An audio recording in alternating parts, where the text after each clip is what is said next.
They say that money makes the world go around. Is it true? How much do we rely on money? We work to earn a living. But is money really the basis of life? What does it mean to be financially comfortable? Do financial resources result in feelings of calm and content? Do individuals behave differently based on financial resources? How does one's socioeconomic lifestyle shape his or her expectations and outlook on life? We now turn to Mrs. Shimona, an international lecturer and founder of OMEN, a nonprofit organization dedicated to in-depth transformational learning and living. Mrs. Zukernick will present the first installment in a series entitled Business Bytes for the Corporate Soul. She will address these questions of the relationship between wealth and work, as well as their impact on working with others. Hi, I'm Shimona. Welcome to Torah Cafe's Business Bytes for the Corporate Soul series.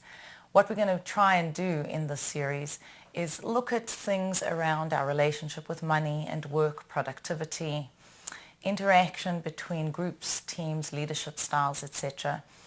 And hopefully gain some benefit for our personal lives and gain an understanding of Torah's way of looking at this at the same time.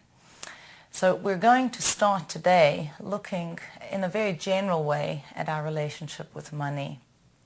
It kind of cuts to the chase of where we're at in our life and reflects a lot about how we see ourselves and our interaction with other people, as well, obviously, as our faith and trust in God.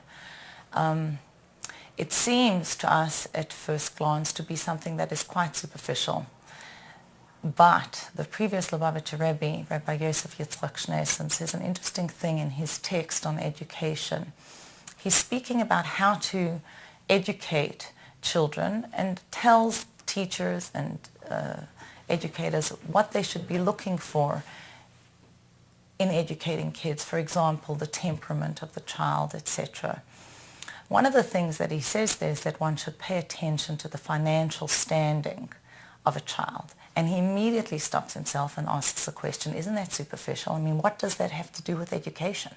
That now you're going to be looking at, is the family wealthy? Are they struggling for money, etc.? What's that got to do with the material that you're giving over? Whether it's going to be something that has to do with Torah, or it's something that is of a more secular nature, the sciences or math or language, etc. And he says, yes, money is a secondary dimension of a person's life, but it has such a profound impact that it actually becomes part of the core of who that person is. A couple of years ago, I had an interesting experience. It's now over a decade, but I used to teach art in my home, and I noticed, interestingly, that girls were very tight. Some of the girls were very tight with their supplies, whether it was oil, pastels, or chalk, paint, etc., and their paper.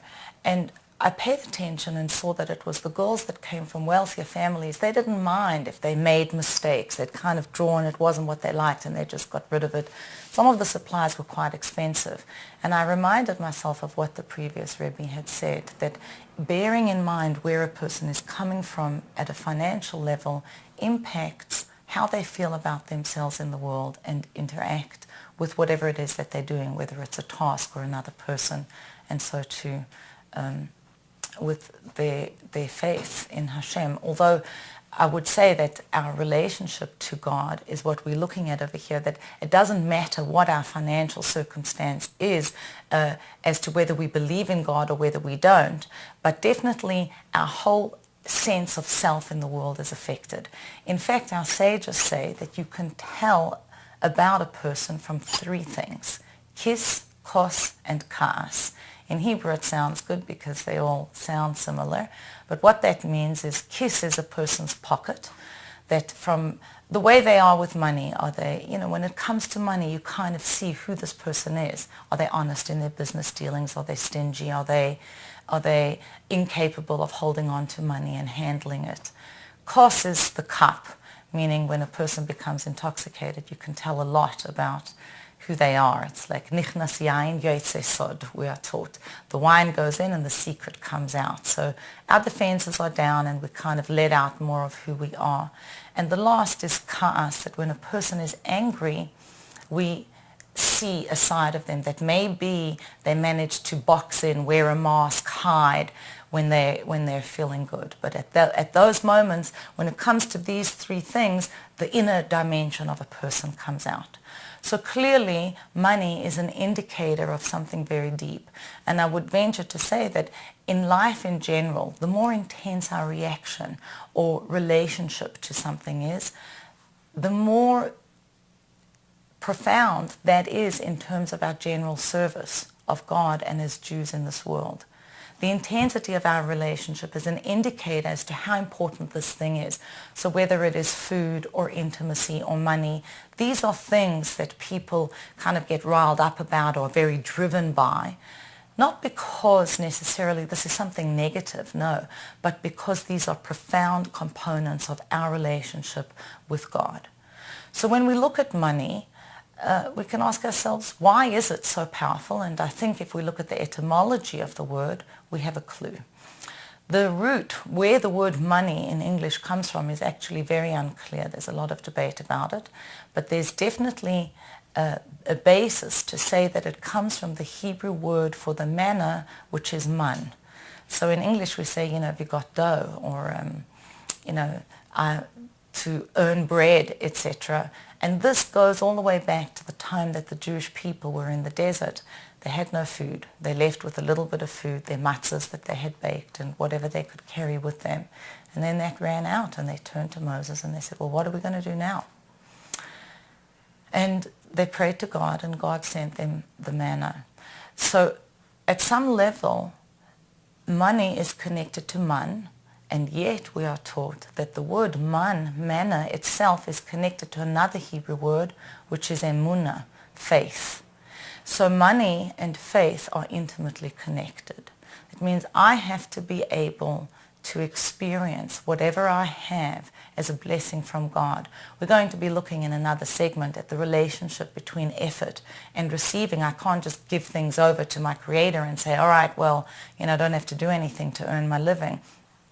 But at the same time, I could put in enormous amounts of effort, and if it's not destined for me, well, I'll have to pray harder or, gain merits to open those channels. But there's something divine about our sustenance.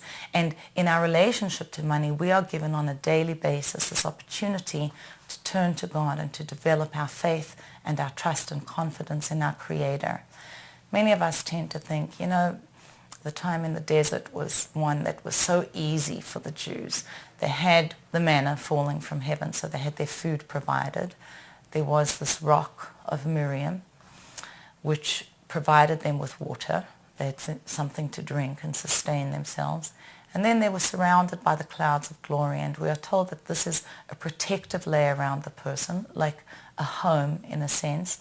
And we also know that which surrounds us, another aspect of our lives which we need to surround us, are our clothing. And in the desert, the Jewish people didn't go shopping.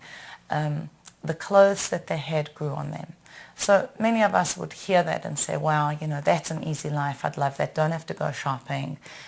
Don't have to take care of any food bills, and everything that I have I'm sustained with. There's the water, the food, my clothing, and I'm traveling in the desert learning Torah.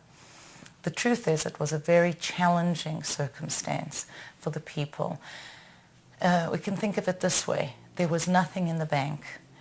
You wake up in the morning and know I have to go out and gather the manna that God has let fall overnight for me. And if there's going to be something there, I'll have what to eat and what to feed the family.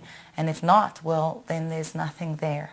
So on a daily basis, the people were being trained, having ingrained within their very being that our relationship with God, whether it is in times of sparsity or times of abundance, is really up to us. We have to open ourselves to understanding that the blessings of sustenance come from our Creator.